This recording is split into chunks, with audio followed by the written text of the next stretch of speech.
এই ভিডিওতে থাকছে এই যে তারপর দিল্লি থেকে মথুরা যাচ্ছি, আর এই যে চলে এলাম বৃন্দাবন, আর সকালের চা। যাচ্ছি শ্রীকৃষ্ণের জন্মস্থান, এই যে বানকি বিহারী মন্দির, খুবই বিখ্যাত, যেখানে শ্রীকৃষ্ণ রাধারানী দেখা করতেন। এই জায়গায় শ্রীকৃষ্ণের সেই বিখ্যাত প্রিয় মাখন নন্দী বাবার দর্শন, বারসানাধাম রাধারানীর জন্মস্থান, বারসানাধাম মন্দির, বিশ্বরাম ঘাট দর্শন। হ্যালো এভরিওয়ান, সবাইকে স্বাগতম আমার এই অনুজ লাইভ ভিডস চ্যানেলে। সো আজকে আপনারা দেখতে পারবেন কিভাবে আমি এই যে দিল্লি থেকে মথুরা, তারপর বৃন্দাবন এবং বৃন্দাবনের সব তীর্থস্থান ভ্রমণ করব। আপনারা সব কিছু এই ভিডিওর মাধ্যমে দেখতে পারবেন। সো চলেন আমি শুরু করি, আর আপনারা উপভোগ করতে থাকেন। আমাদের যাত্রা শুরু হলো মথুরার উদ্দেশ্যে। এই যে আমরা মথুরা স্টেশনে প্রায় চলে এলাম। এখন এখান থেকে আমরা একটা অটো ধরে চলে যাব বৃন্দাবনে। তারপর অটো দিয়ে আমাদের যাত্রা শুরু হলো শ্রীকৃষ্ণের জন্মস্থান মাতৃভূমি বৃন্দাবনের উদ্দেশ্যে। এই যে এখানে দেয়ালে কিছু ছবি আঁকা ছিল, ছবি হচ্ছে শ্রীকৃষ্ণের জন্মস্থানে উনি যে লীলা করতেন তা। এই যে এখানে রাস্তাগুলো খুবই সুন্দর এবং মনোরম পরিবেশ। এই যে কৃষ্ণের জন্মস্থান তা আসলে এই রাস্তা দিয়ে গেলে পরেই বোঝা যায়। এই যে আমরা প্রায় বৃন্দাবনে চলে এলাম, আর এখানে দেখেন যত ঘরবাড়ি আছে সবকিছু কিন্তু পুরনো, ঠিক আগের মতনই। তারপর চলে এলাম বাঙালি মন্দিরের একটি আশ্রমে, যেখানে খুব স্বল্প টাকায় থাকা যায় পরিবারদেরকে সাথে নিয়ে। সো আপনারা যদি চান আপনারা কিন্তু এই আশ্রমে আসতে পারেন, আর এখানে আপনারা খুব স্বল্প বাজেটের মধ্যে আপনাদের পরিবারের সাথে থাকতে পারেন।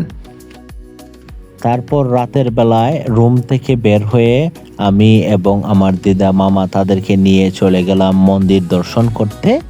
আসলে বৃন্দাবন যেহেতু এসেছি, তাই রাতের বেলায় আসলে আমি মন্দিরগুলা দর্শন করে উপভোগ করতে চাই।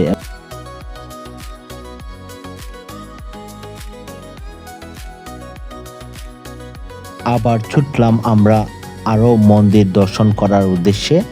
আর এই রাতের বেলায় বৃন্দাবনে শ্রীকৃষ্ণের জন্মস্থানে হাঁটতে পারাটা যে কতটা আনন্দের তা ভাষায় বলে প্রকাশ করা যাবে না।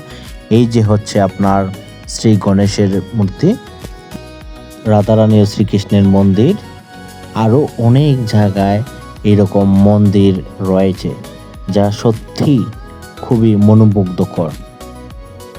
এবার রুমের দিকে চলে গিয়ে সোজা ঘুম। এই যে সকালের চা খেয়ে আমরা এখন ছুটব আমাদের পরের গন্তব্যস্থলে। এখন যাচ্ছি শ্রীকৃষ্ণের জন্মস্থানে, যেখানে উনি ছোট থেকে বড় হয়েছেন এবং ওই জায়গায় তিনি উনার সব লীলা কীর্তন করেছেন। আর সেই জায়গার নাম হচ্ছে বানকি বিহারী মন্দির। এই যে এখন গাড়ি দিয়ে যাইতাছি আমাদের গন্তব্যস্থলের সেই মন্দিরে। এই যে বৃন্দাবনের প্রত্যেকটা জায়গায় মন্দির দেখাটা আসলে একেবারে প্রশান্তির, আর মনের দিক দিয়ে আসে শান্তি।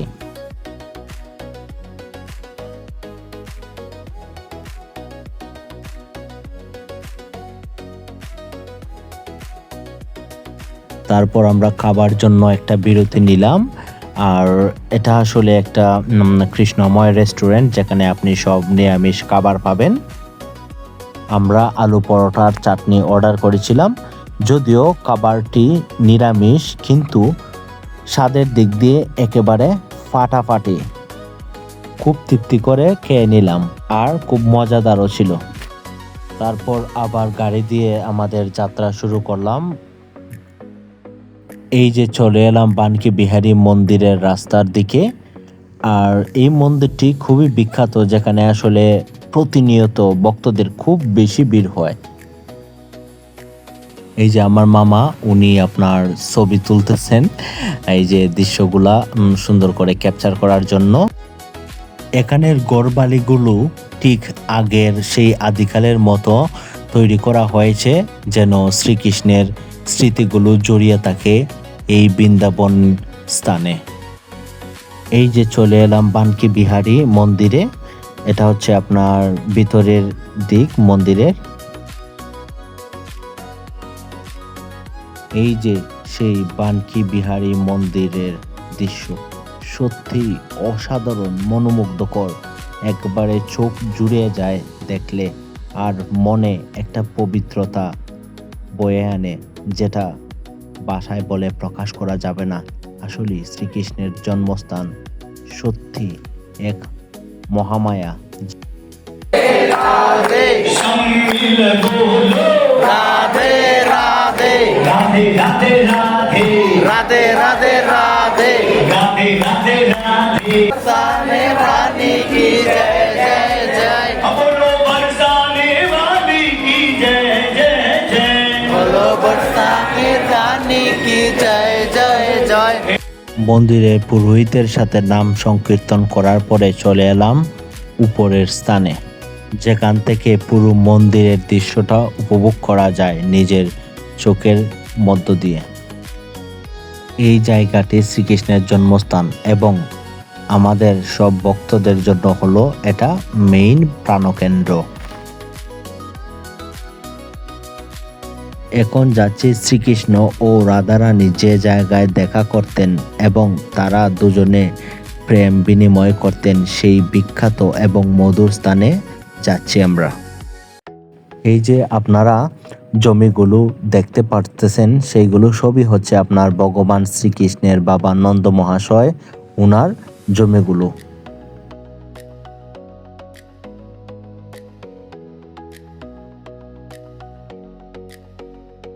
এই যে চলে এলাম সেই বিখ্যাত জায়গায় যেখানে কৃষ্ণ এবং রাধারানী এই জায়গায় একসাথে তারা দেখা করতেন এবং বসে তারা গল্প করতেন।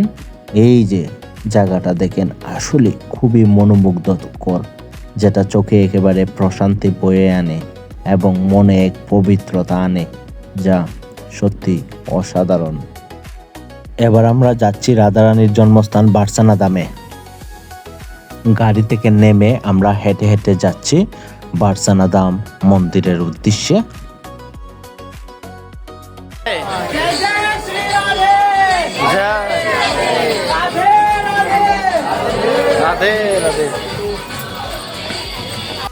মন্দিরটি পাহাড়ের উঁচু স্থানে অবস্থিত হওয়ার কারণে আমাদেরকে সিঁড়ি দিয়ে উঠতে হয়েছিল। এই হলো বারসানা ধামের সেই মন্দির যেখানে শ্রী রাধারানী জন্মগ্রহণ করেছিলেন। উনারও শৈশবকাল কেটেছে এই জায়গাতেই।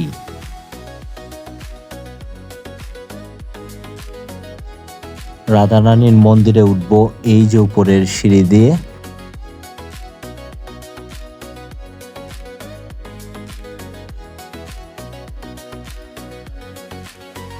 এই যে সিঁড়ি দিয়ে উপরে উঠতেছি, অনেক মানুষের ভিড় আসলে।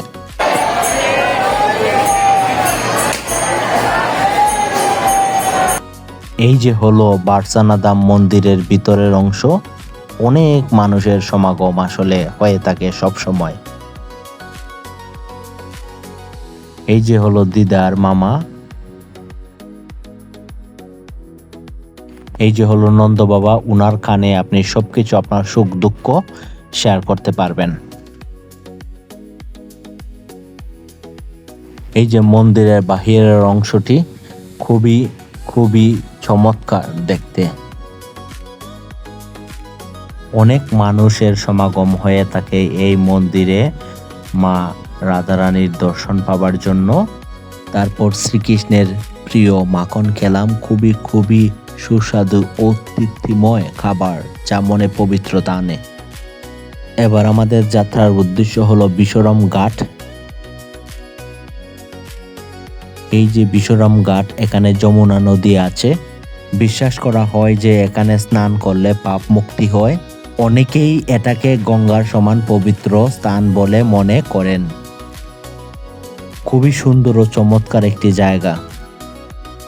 যদিও এখানেই শেষ হচ্ছে আজকের এই তীর্থস্থানগুলোর পর্ব এবং আমার ব্লগ, কিন্তু বৃন্দাবনের পবিত্র যাত্রার তীর্থস্থান ভ্রমণের দৃশ্য এখনও শেষ নয়, আরও বাকি রয়েছে। পরের ব্লগে দেখতে পারবেন আরও অজানা ও সুন্দর তীর্থস্থান ভ্রমণের দৃশ্য। ভিডিওটি ভালো লাগলে লাইক, কমেন্ট, শেয়ার এবং সাবস্ক্রাইব করতে ভুলবেন না। সবাইকে অসংখ্য ধন্যবাদ এই ভিডিওটি দেখার জন্য। পরের ভিডিওগুলো পেতে সাবস্ক্রাইব করে পাশে থাকেন।